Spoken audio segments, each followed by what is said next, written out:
Өткен апта соңы қазақстандықтар үшін олжалы болды. Нью-Йоркте және Парижде көк байрағымыз жеңіс тұғырынан желбіреді.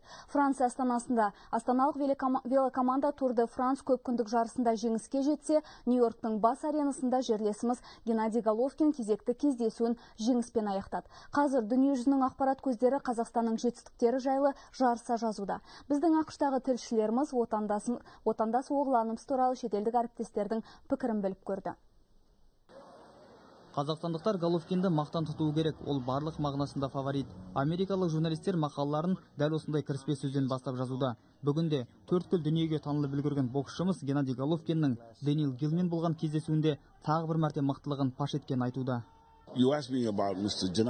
Геннадий Головкинді барлығымыз жақсы білеміз. Ол үнемі шынығат, соққылары жойқын. Енді ол өз салмағындағы Сауль Альварес, Мигель Котто және Хулио Сесар Шавес секілді даңқты боксшылармен шаршы алаңда кездесу мүмкіндігіне ие болады. Геннадий Головкин немесе қазір ақшта 3G аталып кеткен жерлесіміз бұл жолда кездесуін ерте аяқтады.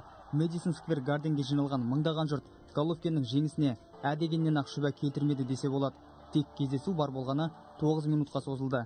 Тіпті Дэниел Гиллдің өзі күтпесе керек. Алғашқы раундта сүрініп құлады. Кейін нокдаун, сосын нокаут.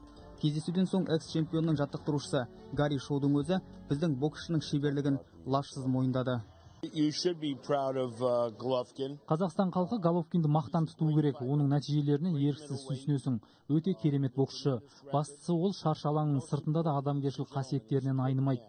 Бұл өте маңызды.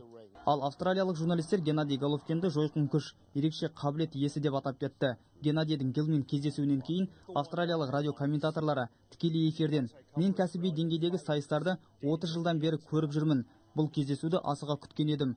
Головкин барлық мағынасында фаворит" деді. Ал америкалық тілшілер жерлесіміздің келешегінен үлкен үміт күттіретіндігін жазуда. Достық Талғатұлы, Бауыржан Бақытбекұлы, Майра Қабиева, Майк Джоэл, Мэдисон Сквер Гарден, Нью-Йорктен.